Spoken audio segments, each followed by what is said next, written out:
What I'm standing on used to be a porch. Let me carefully get down before I show you the rest of the debris, like this rocking chair over here. This was once on that very porch, but 26 crosses line the road that leads up to the First Baptist Church in Sutherland Springs. One for every victim, the youngest being only a year old.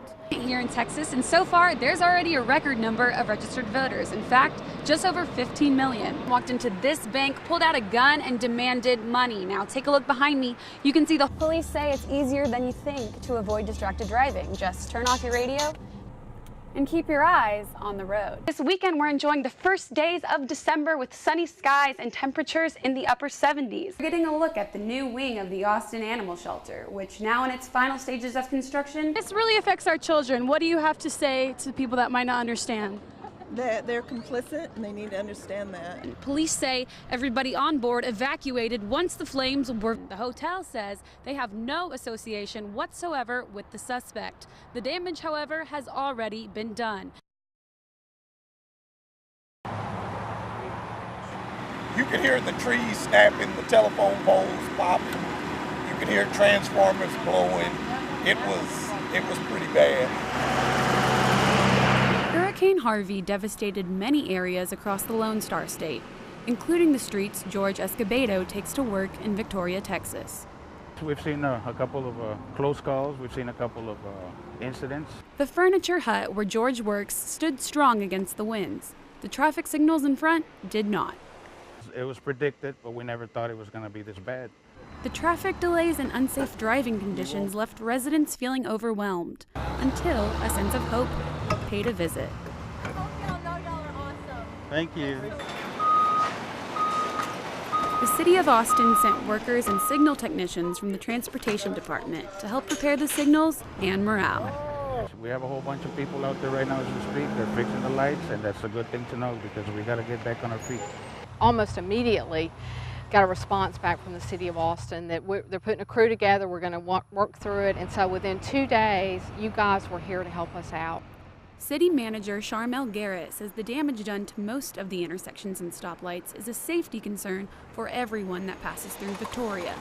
And we knew that was going to be a very critical issue for us on moving traffic and the danger of accidents and possibly fatalities with speed.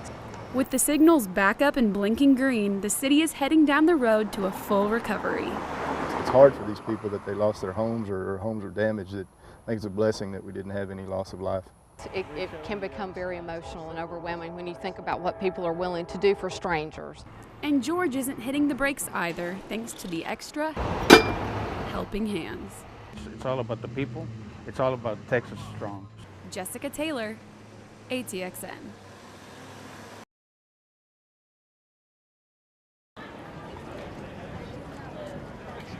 Take a walk around campus and you'll hear nearly everyone talking, some on their phones and some making a fashion statement to start a different kind of conversation. Come buy some secondhand dresses, fight sex trafficking. Students who are part of the International Justice Mission, like Mallory Deckard, are wearing dresses for the month of December to raise awareness about human trafficking. I had never heard of human trafficking before I came to college, and I just learned about what human trafficking was, and I was appalled. Human trafficking is the illegal selling of human beings for sex or labor. The group collected dresses to sell as a fundraiser for the health and legal services for trafficking victims. The goal of that is to stand out, for somebody to ask you, why are you dressed up for our 8 a.m.? And to hopefully be able to start conversations. It's really easy to think about it as, oh, that's just a problem that happens, way far away from me. But the reality of that is that it's just not true. A new study by the Institute on Domestic Violence and Sexual Assault at UT found that there are currently more than 300,000 victims of human trafficking in Texas, including places a little too close to home. There have been individuals that were victims that also were attending UT during the day and being exploited at night. So I think you see the entire range of different demographics. The group is hoping to beat last year's fundraising record of $1,200 and keep students talking. I think we're making as much of a difference that we can. Jessica Taylor, Texas News Watch. After 3 weeks of chaos, the city of Austin is finally feeling a little bit safer. Austin police, in conjunction with the FBI, ATF, and other officials, closed in on Austin bombing suspect 23-year-old Mark Anthony Condit in the parking lot of a Red Roof Inn in Round Rock Wednesday morning. The vehicle started to drive away.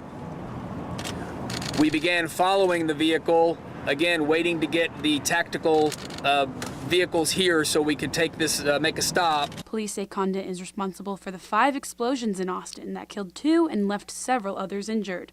In the early Wednesday morning hours, officers went after him as he drove off on the I-35 frontage road. Bystanders saw what happened next. It looked like as if though the vans collided against the Jeep. Manley says as officers from SWAT approached Condit's SUV, he detonated a bomb inside the car, which killed him. The blast also knocked back an officer, injuring him. Another officer then fired shots. That APD officer is on administrative leave per protocol. The news of Condit's death is helping people in the area feel safe again. It has been a long, almost 3 weeks for the community of Austin as we have dealt with package bombs and other types of bombs that have been placed throughout our community.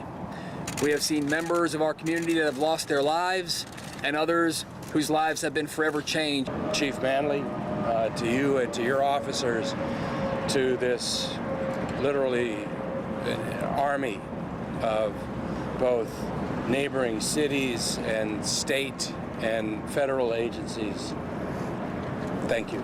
But Austinites are still holding their breath. The ATF says they don't know where Condit was over the last 24 hours, so more bombs could still be out there. Although there is still uncertainty about the explosives, the community now has a bit of relief. This is what law enforcement does every day in this country. The brave men and women of the Austin Police Department put their lives on the line tonight to stop this man from setting off bombs. Jessica Taylor, Fox 7 Austin News.